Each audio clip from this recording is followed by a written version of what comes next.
right, everybody. Anthony James Hodel, CEO and founder of the Athletic Scholarship Corporation. And today I've got a guest, head basketball coach at Sacred Heart University, Coach Anthony Latina. Coach, appreciate your time. I know you just got off of the grind. So we got lucky season 13 coming up, right? Yes, it is. Yeah. Yeah. Feel very fortunate to be doing this for that long. 13 as a head coach, but I had 17 as an assistant before that. So this is actually 18 so this is the start of my 31st year coaching at the college level. So you look happy on this call, but on the main page, you're not smiling, Coach. What's going on? Well, I will say this. I was at a function on campus last night, and someone who has been here for a long time as well she said, "Can you believe you've coached this long?" And so while things are changing and things are difficult, if you keep things in proper perspective, I've made a pretty good living, coaching a game. So while it's not perfect, nothing in life is. I do feel very lucky that I've been able to do this. This is the only real job I've ever held out of college. I've only been a coach, and that's it. So not many people get to do that, and the fact that I was able to make a career and have a family and raise a family with that is a real blessing. So there are challenges, though. There's no question about it. We'll talk about some of those today, but it's there's nothing I would rather have done, and I'm glad to be still doing it after all this time, and hopefully they'll have me for a few more years. You know what? I was going to get into the elephant, the name, image, likeness elephant, but you just brought up something that off script I've thought about lately, because I have a stepson that is passionate about sports, and he's not I think everybody should have a dream, right? But you have to have a plan B. You can't be delusional. You got to deal in reality, right? And one of the things in my conversation with him was, you're probably going to be a coach, and the best path of that is be a GA, do the sweat equity. Let's start with that, because I think it was great that you led into that, and it really is going to be good information for the 98%, right?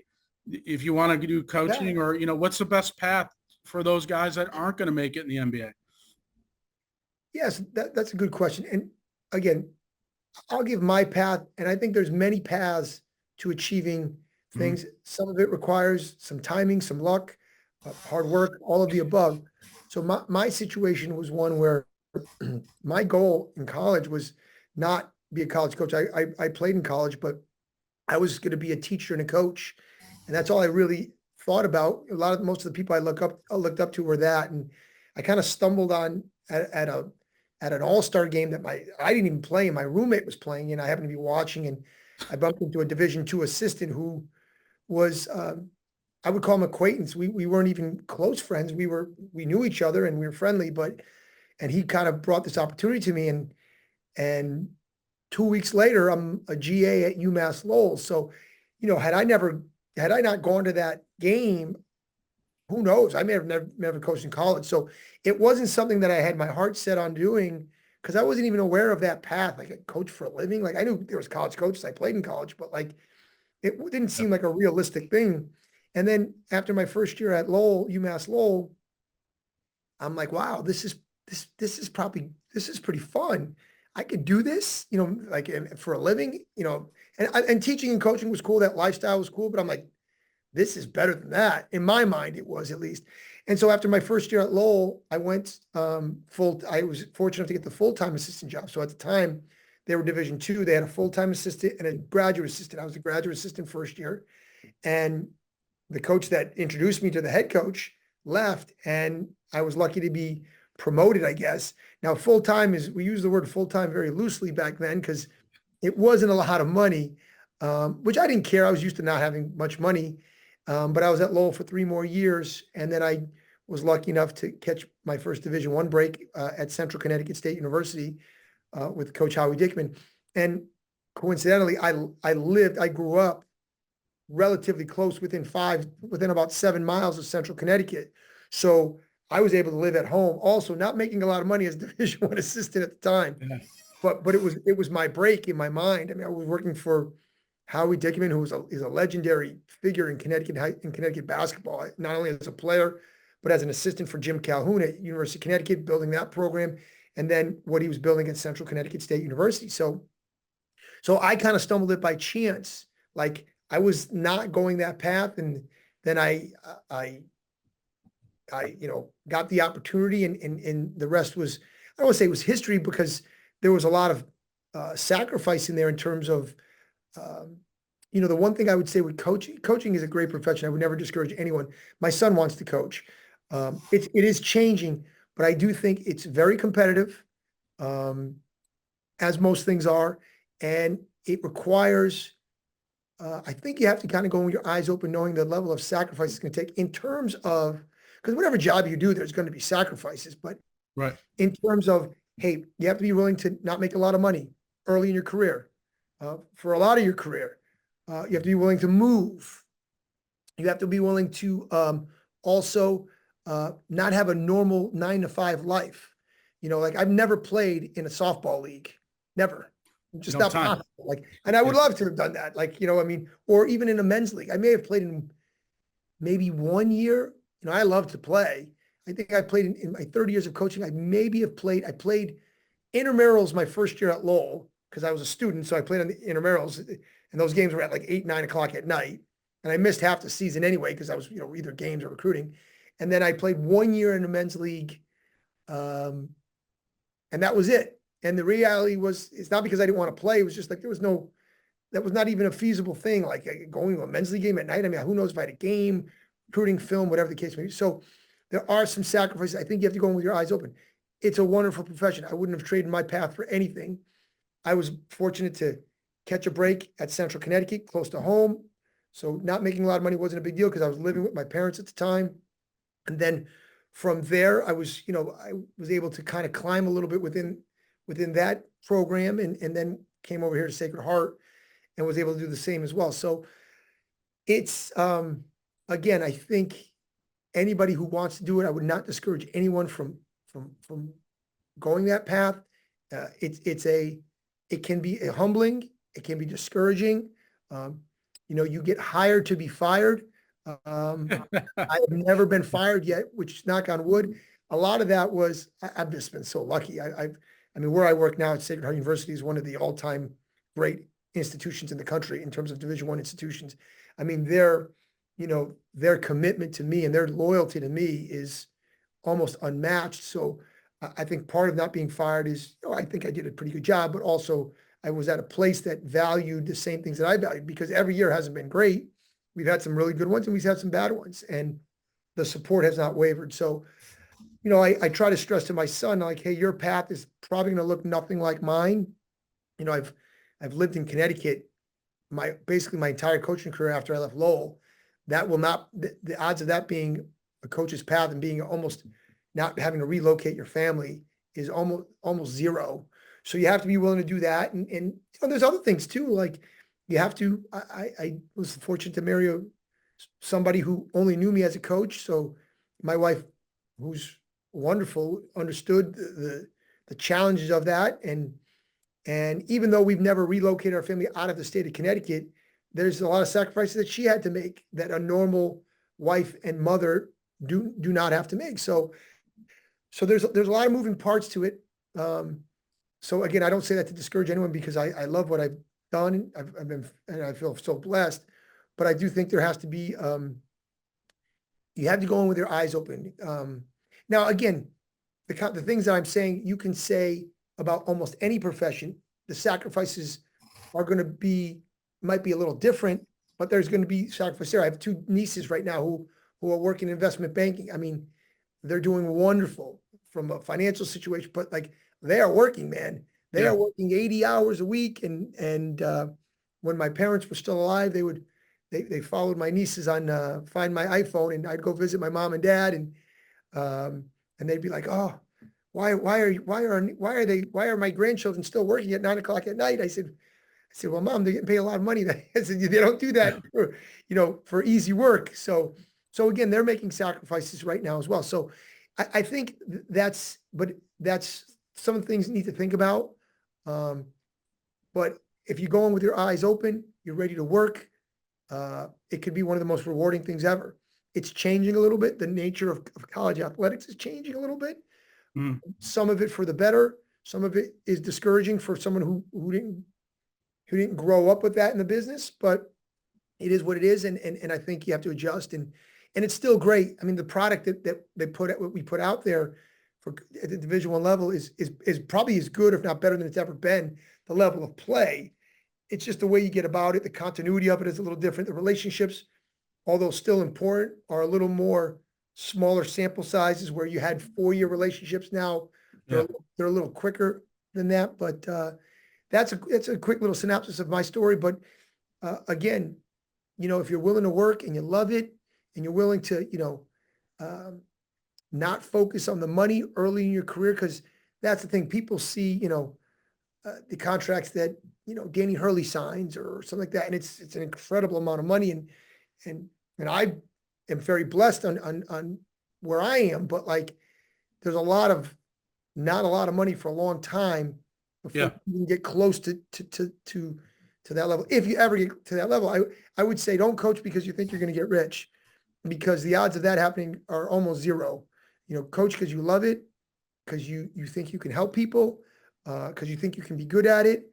And of course you have to make a living, but it's probably the realistic path is probably, a solid living, but not, and I use Danny Hurley because I'm from Connecticut. I'm in Connecticut, and obviously he just signed a new contract last year.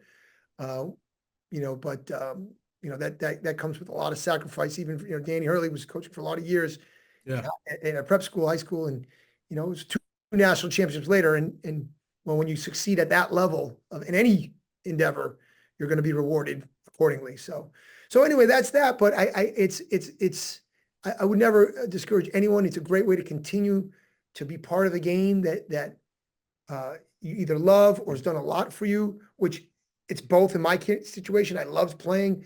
Some of the friendships and relationships I've made through basketball have been, it's not even an exaggeration to say, life-changing. Some of my closest friends were my teammates.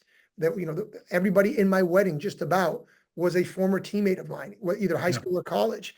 And these people changed my life, and my coaches as well. My mentors have been, they've shaped, other than my mom and dad, have shaped me more than anybody. So it's very rewarding in a lot of ways. It can be thankless a lot of times, but, so can most things that are worthwhile. Being a parent is the greatest job I've ever had. It's thankless a lot, but I wouldn't trade it. Coaching is similar in that way. So it's an exciting time. It's a changing time. I think, you have to be willing to be flexible, hard, fast rules. Well, I'm never going to do this, or I'll never, good luck. You can't say that now. If you do, it's adapt or die. That's probably a saying that applies to certainly anything, but certainly college coaching now. So, we're trying to do the best we can here in our little small section of the college basketball world. And hopefully we're doing an okay job of that. We were talking, a photo popped up in one of those spam emails I get from classmates, and it said, "We found you." And I said, "Let's see this." And I look and I go, "Oh my, there's me on a VHS editing deck making my highlight tape my junior year." And I went, wow, things have changed. They've changed, right? I'm 52 and I've coached, and I've played at every level, but I've coached at the high school level and in arena football. And I look back just in my short time and I go, this has changed so much. And you being in a revenue generating sport is there's so many things against you. It's when you play with big money, things are dynamically right and different, corrupt. There's just so many things that happen, and not everybody has the best intention. But now you're facing one and done, the transfer portal, all those dynamics. How has it changed your philosophy on recruiting? Obviously the one and done, and the guys in and out is always a reality in basketball. But the transfer portal and the money, the name, image, likeness, how has that changed your philosophy, or just how you communicate with prospects? The transfer portal has really exploded in the last 3 years or so, 2 or 3 years. Interestingly enough, when I was at Sacred Heart, when I first got here, we lost some great players before it was kind of a thing. We had the player of the year as a sophomore, who was my first recruit here. And, prior to that time, you'd be like, hey, if you have a player of the year sophomore, you're like, wow, I'm gonna have the player of the year for 3 straight years. Not anymore. Yeah. And so we were I was actually one of the early poster childs for, hey, how do you deal with losing your best players? Because it wasn't a kind of a nationwide phenomenon yet. And we had the benefit of, the benefit of it. And it was something that we initially my staff and I just said, hey, we got to embrace this because I don't see this changing in the other direction. Now, this was before money became involved. So this was just, hey, the allure of playing at a higher level and that kind of thing. Obviously, the money aspect of it has exacerbated certainly that part of it, because it's not only just, see, when I first became a head coach, you could make an argument that staying at Sacred Heart would definitely benefit you more financially long-term. Like, because at that time, if you looked at the best players in the NBA, they were all from low to mid-major programs. Steph Curry went to Davidson when Davidson was in the Southern Conference. Dame Lillard went to Weber State, the Big Sky. John Morant went to, Murray State, was in the OVC. I mean, these are low to mid-major leagues. So, and those guys are, the best players in the league. So you could make that argument. Now it's a little trickier because you have the NIL component. So telling someone to stay for $500,000 less is a little tricky. You know what I mean? And probably hard to do. So I think, and we're kind of combining transfer portal with NIL, but they kind of are going hand in hand. I think expecting someone to stay, to take a $500,000 pay cut, is probably something that certainly, I don't think you can expect that to happen. I don't think you wouldn't expect the coach to take a $5 to $1 million pay cut. So they have the player do that. So what you try to do in recruiting, well, first of all, recruiting used to be on a 4-year cycle. Then it became a 2-year cycle. And now it's really a 1-year cycle. You really try to put the best team together. You hope to get to a 2-year cycle, but it's probably more 1 year. Like, what is the best team we can put together? Because the reality is, if you have a very good team, you're going to have some really good players, and they're going to have some other opportunities, either to go higher or make more money at the same level. So, because obviously money is limited for everybody. Nobody has unlimited resources for the most part. So, whether it's your 4th, 5th, or 6th man who can maybe be a starter and make a little more money, in your planning process, it's going to be 1-year cycles. So that's one. 2 is, what you do is you try to create an environment and a platform where you are showing your players how much value they're getting out of this experience. And then, at the end of the season, you sit down and say, hey, all right, what do you think you can make somewhere else? This is the NIL component. Here's what we think you can make here. Are we close? Like, that's the other thing too. You start talking to, are we in the ballpark? Because if you're in the ballpark, now you start discussing, hey, this might be a better fit for you, or that might be a better fit. Or, now again, money is a factor. So if money is that high, then, at that point, you probably sit down and say, hey, it's time for you to make this move. This could be life-changing money for you. But they still have to look at, do I fit? Does the system support my long-term play? That's exactly right too. So that's where there is, the most difficult thing about this now, that, and I don't know if our audience is more student athletes or more coaches, but the thing that I feel bad for players is we're asking them to make adult decisions when they're not quite adults yet. Mm-hmm. You know what I mean? And so, so anyway, I'd have blew every dime, coach. I'd have blew it before I even got to school. Yeah. I mean, you look at this and you get different demographics, different, upbringings, and their character is still their character. You're just giving them power and money. So I feel like we need to put this stuff in escrow, right? Or do something different. Well, I just talked, we were able to, we're in the NIL business now too. This is our first year at Sacred Heart that we're in that business. And, one of the things I talked to all the student athletes and their parents and said, hey, listen, understand, like, this is how the money is going to work. you have to put aside taxes. Yeah. You can't spend it all. You have to put, yeah. I mean, especially a lot of these guys through collectives are getting paid as 1099 employees, which is basically independent contractors. Well, they have no tax taken out, no Medicare, no Social Security. Like, You about 38%. You might hit 40%. Yeah, depending on what state you live in. So, right. State, federal, local. So, I mean, educating on that and then making, like you said, hey, they're offering you X number of dollars more. Okay, well, one, for an overwhelming majority of the student athletes, the real lottery ticket is a degree. For the overwhelming majority, I mean, there's maybe 1 to 3% that are maybe can make life-changing money in college. Maybe even 5% now, because the money in college basketball is on the men's side is astronomical. So maybe 5% can really make life-changing money with this NIL thing. But the other 95, it's the lottery ticket is the degree and setting yourself up for a decent pro career. Again, most of the time overseas. So, if you just use a small number, $20,000 or $30,000 more, which is not nothing, believe me, $20,000 or $30,000 more, $20,000 or $30,000 is more than I made an entire year for my first 8 years. But when you net it out, it's not a lot. It's not going to change. It's probably not going to change your life long term. So so we're going to ask these kids to make this decision for 20 or 30,000, which is super attractive, but like, hey, now you're set back in your degree. Will you get your degree? Hey, now you're going to go in a different role.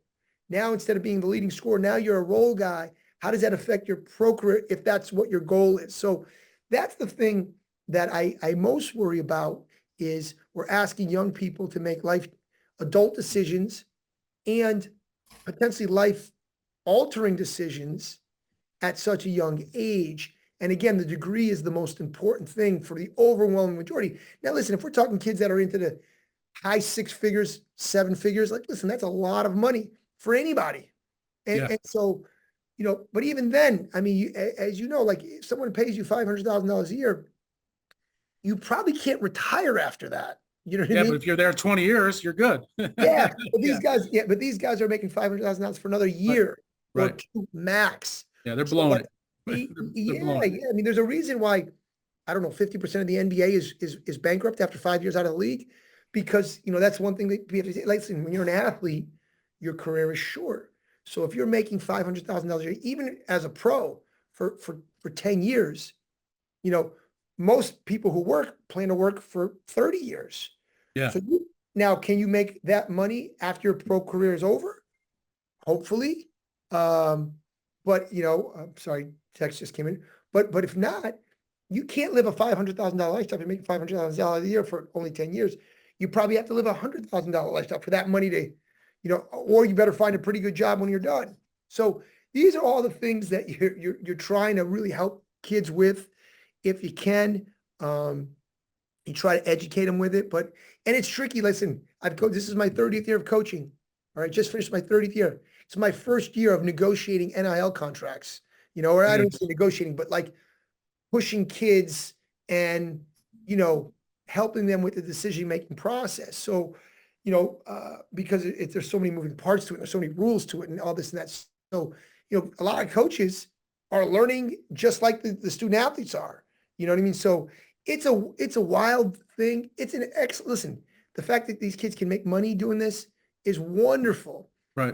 You just hope that, you're looking at the big picture here and not getting caught in the moment, in terms of, listen, everybody wants to live in the moment. Living in the moment and getting caught in the moment are very different.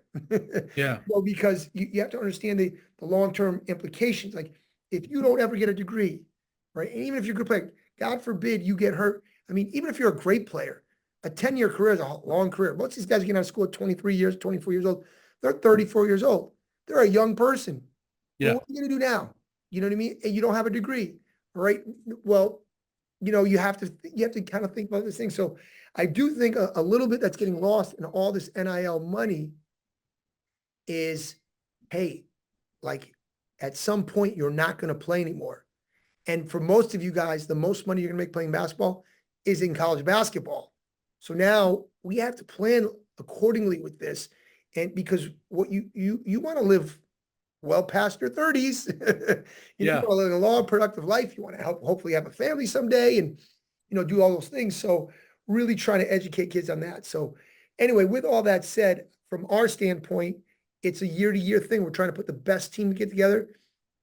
Certainly with kids that fit what we value, not only from a basketball standpoint, but from a cultural standpoint, from a cultural fit standpoint, and you just do the best you can.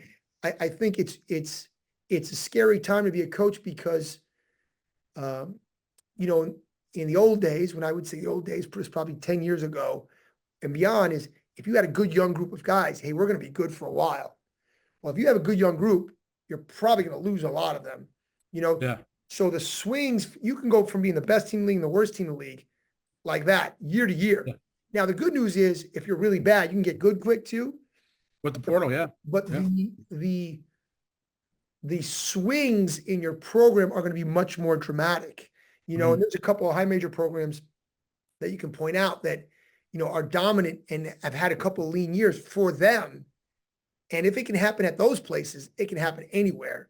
Certainly we're in the MAC conference at Sacred Heart University. I mean, you're going to see teams win the league and then becoming last. Like that's going to happen more than people think. So that is a scary thing, especially if you're at a place that doesn't understand, like this is the new reality of coaching. So you need good contracts and you need good people. But Yeah. what we try to focus on though in our recruiting, with all that said, is we try to develop the best relationship we can with our student athletes with the time that they're here. It used to be over a 4-year span, then it became kind of a 2-year span. Now it's, who knows, sometimes it's 8 months, but try to just develop a trust. And hey, we're going to do everything we can to help you reach your goals. And hopefully after your first year here, you do, and you see the value in what we are providing. Yep.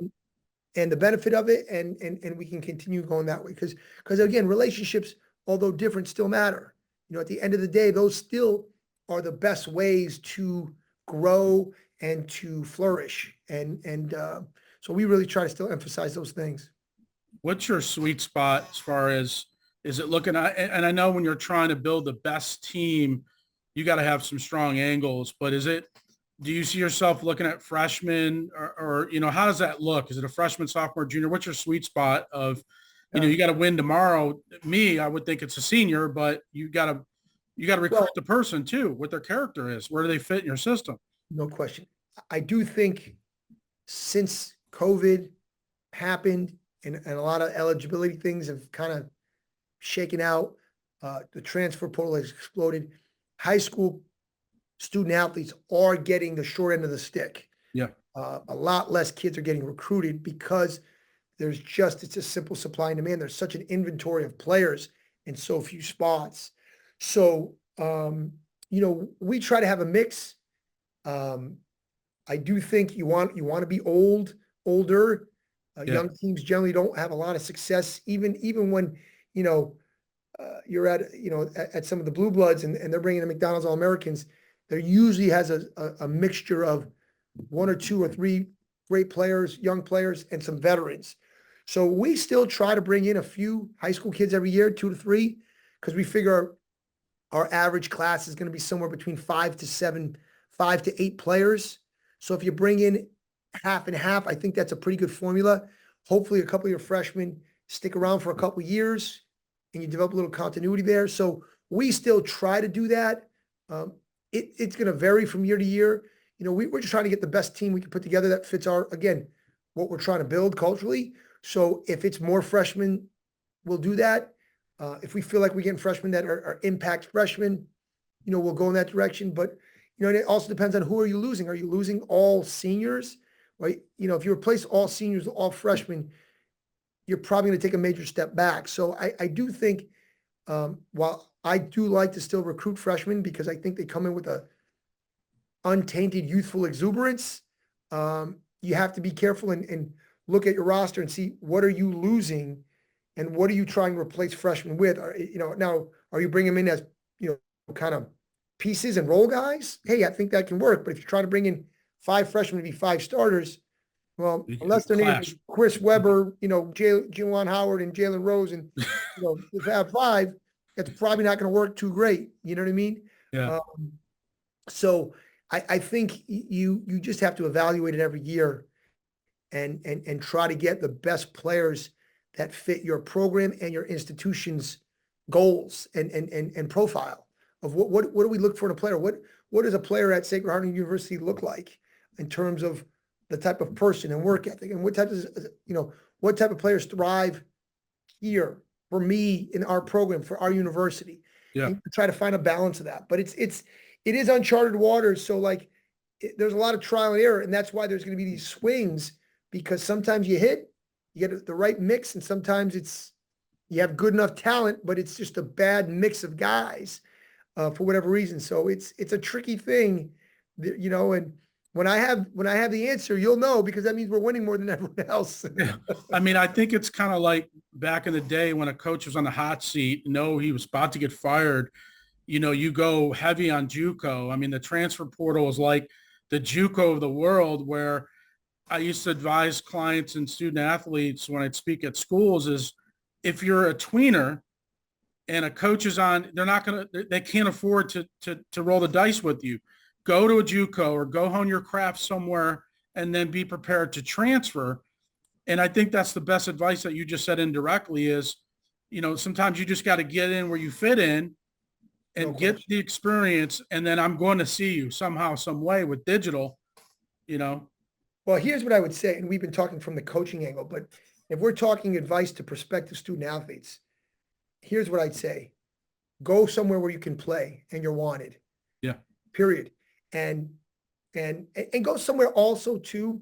Here's the two or three things I would tell any prospective student athlete. Go somewhere where they really want you, all right, where you think you have an opportunity to have a good role. And also go somewhere where if basketball doesn't work out, you still like enough of elements of the school that you're like, all right, at least I'm at a good place. Because the reality is it's a 50-50 shot at the college level, certainly at the Division I level. But let me tell you, I watch a lot of Division II and Division III basketball. There's a lot of good players. The odds of your career working out exactly how you want, at best, is 50-50. Yeah. So make sure you're picking an institution that you feel good about, because it's a 50-50 shot if basketball can go. Forget about go how you want it to go. Go well. You know what I mean? Because it's never going to go exactly how you want it to go. Even the guys that are most successful, there's a lot of, so that would be first, is go somewhere where you love everything about this as much as you can about the school. Two is go somewhere where they really want you. If you feel like you're being under recruited or whatever, well, then go prove it at a lower level, crush it. And there'll be plenty of other people that will want you more. I tell our guys that we get the best way for you to be a high major player right now where you are is to come here and crush it. Yeah. And you'll get much more high major recruitment than you will if you kind of just wait around. Much more. So I would tell anybody that, go where you want, go where you're valued. And coaches aren't going to make that a secret. They'll let you know by the way they recruit you. So I would not hold out for bigger and better, especially high school kids. Here's the other thing I'd say. Make decisions earlier. Sign early. Because once the springtime comes for prospective student athletes, you're competing with 3,000, 4,000 plus transfers that have already played college basketball. You never have. They're a little bit of a known commodity. Now, maybe they're not very good, but we know what we're getting there. High school kids are a little more of a wild card. So that's why they're getting kind of left behind a little bit. So to me, go somewhere where they want you, go somewhere early, make it work. And if you feel like you're under recruited, well, prove them wrong. Go there and be, if you're an all rookie or a starter as a freshman, you probably can play at a level higher. You know what I mean? Because it's hard to do that. It's hard to do that. I mean, we did a showcase, and this is probably 2009, 2010 football, basketball, football combine basketball showcase, and my head spun. I was at a D2 NAIA type program, and a 6'11" Yugoslavian showed up, and he balled out, and I'm going, there's a whole nother, and now it's common. It's easy, the path to get in and be an international student. Back then was tough. It's a lot of paperwork, a lot of headaches. Now it's just like, let's go. I see it in basketball, soccer. So, that's what kids don't realize, that there's a whole nother world out there that you don't see on X and social media, where a guy's fighting and playing to get out of a situation in another country. Well, that's the other thing too, is, we we live in a pretty good country. Like, Yeah. so some of these kids, if I don't make it, who cares? You know what I mean? Like, where some of these kids overseas, I got to make it. I have no choice. Right. If I don't make it, I don't know what my future is going to look like. I might be stuck in a war-torn country or working a very difficult, low-paying job. So, I think that's one of the things too is, Coach Bike, who's my mentor here, he always said, he was a big-time prospect, was drafted, I think in the 5th round, same draft as Nolan Ryan, and he was actually drafted ahead of Nolan Ryan and Tom Seaver. And he said, listen, I came from an educated family. I knew that if I didn't make it playing baseball, I'd be I okay. could always do something else. Right. He said, that was such an edge for some of his kids, some of the kids that were from down south that were working on like farms and stuff. He's like, they had to make it. He goes, they had a little edge on us. And I think some of the European players do have an edge on some of our kids because like there's no other path. Like so I think there's a little of that. And I think kids in the US have to understand that, like, hey, there's some people that everything is riding on this. They're like fundamentally solid too. Like the basics. They're not in a sexy 3-ball all day. They're fundamentally sound.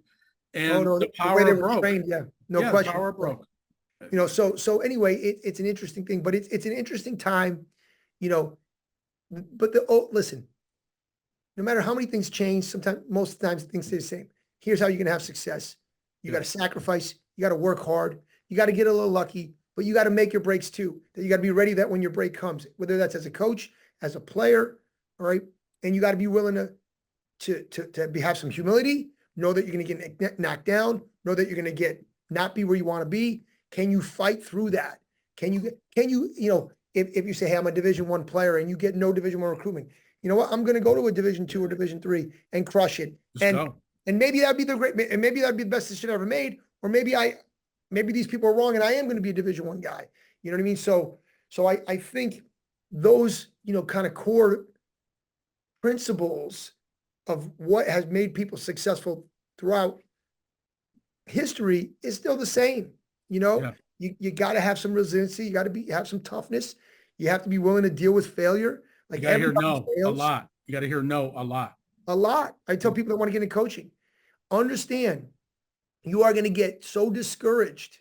Even if you're having a certain degree of success, I talk to Division I assistants all the time that are like, they feel stuck. I'm like, you understand you're a Division I assistant coach? You're making a living coaching a game. Like, I understand you're getting frustrated, but like, there are thousands of people that die to be in your position. So you have to be able to overcome that, have a little perspective too. So that's it. It's more competitive than ever to play and coach. So that means your level of commitment and sacrifice has to match that growing competitiveness. Like you said, it's a big world out there. Now your players are competing with, how many countries have great basketball now? I mean, heck, just today, I spoke to someone from Serbia, from Israel, from Croatia. There it is. From Nigeria, just today. Yeah. Right? I spoke to 4 different and they probably called you. They didn't send you an X message. They called you probably. Yeah, dying to come here. Yeah. You know what I mean? Now, I don't know if they're good enough yet. We'll find out. Hey, I'll stay, coach. I'll stay. I promise. Right? So it's super competitive. So I think student athletes need to understand that as well. Like, what's your goal? And the other thing I'd say too is like, listen, if you don't lie to yourself too, players and coaches. If you want to be great, you have to understand what it takes to be great. But if you say, hey, like, this isn't for me, I want to just have some fun, well, then know that too. So I think going in with your eyes open, being honest with yourself is a big part of this recruitment thing and this coaching thing too, because we tell our players all the time, what are you willing to sacrifice that other people aren't? So recruiting wise with digital, social media, picking up the phone is probably, back in 91, 92, I picked up the phone. I'm calling. Did you get my tape, coach? Did you look at it? Obviously, with all the technology, I can watch on my end. If a coach watched the tape, what they did with it, did they print the transcripts, all that stuff, and kind of gauge interest level. But on a given day, you and your staff, how many interactions do you usually get? Email, social? I mean, is there a number? Is it? Oh, I would say just our staff alone is in, on a weekly basis in the hundreds. So I do think you do have to be creative. These coaches are getting inundated with so much, especially at the Division I level. Yeah. What can you do? I certainly think a phone call from a coach is still always the best thing. Right. Because I'd be lying to you if I told you a coach clicked on every link they got. They probably don't. So what is making you click on that link to take a look at it before you even like it or not? Just to even look at it is a tricky thing. So how long do you look at it? The tape? Do you yeah, ride the highlight tape or a that's couple seconds? that's a good question. I think you know, the sad reality is, when guys are good enough right away, are too good or not good enough right away. Everyone else, 95% of the people are right in the middle. You know what I mean? Yeah. So, Yeah. but you do have to watch something, 4 to 5 minutes and see what you think of it. And, recruiting has become a lot more speed dating like than it Yeah. ever has been, Yeah. just because of the amount of information that we have at our disposal. So, certainly you still have to do those things. You still have to be relentless with your emails. But I do think following up, being pleasantly persistent is what I would say.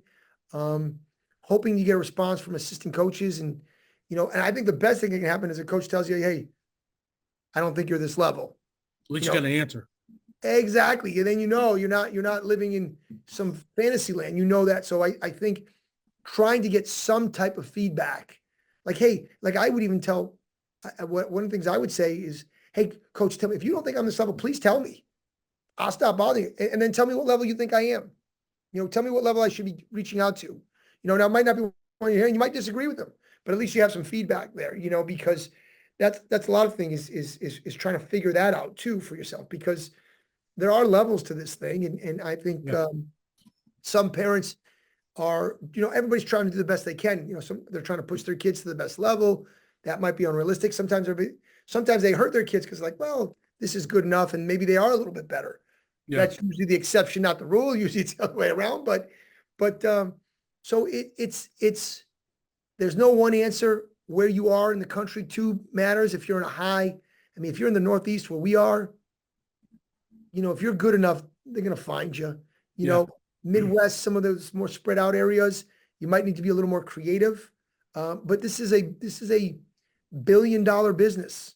So like, there's a lot of money out there to we're spending thousands and thousands of dollars to try to identify prospects. So generally speaking, if you're in a pretty populated area, if you're good enough, they'll probably find you, but not always. Not always. So I think you gotta, just work at it and be aggressive and keep plugging away.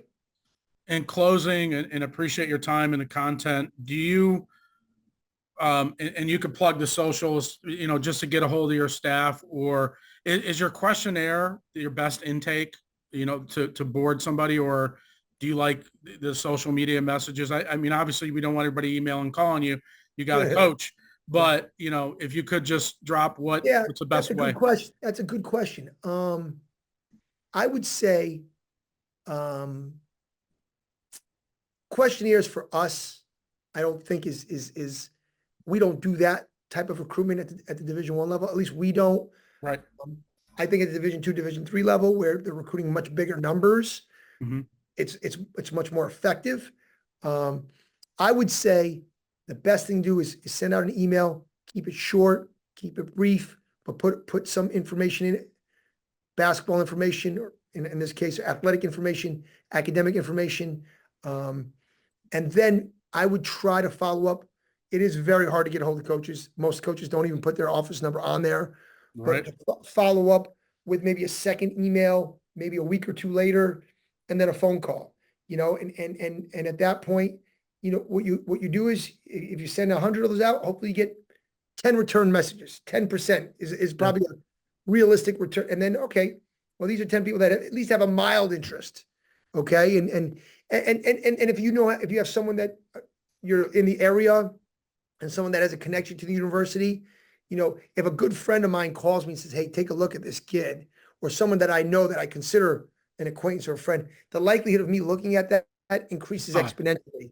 You know what I mean? It increases, I'm always, if a friend asks me to see something, I'm going to spend some time. Where if it's just a random cold call, like, those are tough to come by. But I would say email is probably still the best with brief, but to the point, Yeah. with some information, a quick highlight film. 3 to 4 minutes, 3 to 5 minutes, hope that you have some hungry assistants. The head coach probably won't look at it, but some assistants look at it and say, hey, this guy's pretty good. Maybe they follow up, having an idea of what level you are. If you're a Division II or Division III prospect and you're sending stuff to Duke and Kentucky and UConn, well, you're wasting your time. So try to get at your own local level, honest feedback from your high school coach or your AAU coach or your trainer or whoever. Like, hey, coach, what level do you think I am? Now, they want to keep their players and stuff happy too, but say, am I wasting my time sending something to a Division I school? Do you think I'm a Division I player? And if you do, would you call for me? Would you make a call for me? You know what I mean? That I think is a pretty good avenue to go by as well. And there's nothing wrong with communicating with those levels that you're a better fit, because your success, mental health, your emotional, everything you do at college is unfortunately going to craft around sports first, because that's just the nature of a student athlete. Of course. They're an athlete, especially in basketball, they're trying to get in and compete right away, and their mindset's in one area. And I always tell parents and student athletes, talk to D2, D3. They may switch and become a small one, a mid-sized one, and like you, just like the way you carry, the communication, and you get an opportunity. It's luck too. It's obviously skill, but there's luck. No question. Right fit too is, I mean, there's probably 1 or 2% of players, no matter where they go, they're going to be successful. Yep. The overwhelming majority, they got to go to the right fit for the right coach, the right style. Like, those things matter too. I mean, you could look at plenty of stories in the NBA. I mean, Steve Nash is a perfect example. Steve Nash, people don't realize, I think he started with the Cleveland Cavaliers. Yes. He was a 2-time MVP. Well, he's playing behind Mark Price, who was an perennial all-star. So he gets traded. I think, did he start at Dallas? Oh, no, maybe he started Dallas. I'm sorry. Behind Jason Kidd. Whatever. Nash was Dallas. Steve Kerr was Cleveland. Cleveland. And I know I'm talking about Kevin Johnson was a backup. Kevin Johnson's old school. Most people don't know him. He ends up going to Phoenix being a perennial all-star, but he's playing behind Mark Price. Steve Nash was playing behind Jason Kidd, and then he becomes a 2-time MVP. So I think the right fit, sometimes you're behind a guy who's just way better, at that moment, Yeah, but you can learn. You can learn so much. So I think there's a lot of paths there. Certainly you got to love it. You got to want to do it. You got to sacrifice. You got to get a little lucky. You got to be pleasantly persistent. And you'll find the right place. And now with transferring, here's one of the positives. If you are good enough, there is upward mobility is very possible. Now, here's what I would tell all players. Don't go saying, hey, I'm just going to be here one and done. I'm leaving. Because that usually doesn't work when you have that mentality. Your mentality's got to be, hey, I'm going to crush it this year. I'm going to crush it so much that people are going to tell me, hey, you should probably make a move. Not me saying that. So I still think, and I would say this to coaches, be where your feet are and be all in where your feet are. And that is your best opportunity for advancement in your playing or coaching career. When you're locked in and all in on where you are, the chances of success increase greatly, because now you're trying to just be the best you can be. And I think that's super important if you're going to have any chance to have upward mobility as a player or a coach. Coach Latina, Sacred Heart University, I appreciate your time greatly. I know we ran it longer, and, obviously you're passionate about it, and lucky 13, you're going to make it a good 13 at the program. And I appreciate your time greatly and look forward to getting some kids over to you. Awesome. Thank you very much. I appreciate it. Thanks, Coach. College sports is a big business, a multi-billion-dollar business. So how do high school athletes get noticed by college coaches? At Athletic Scholarship Corporation, we provide nationwide recruiting services and get scholarship offers for our clients.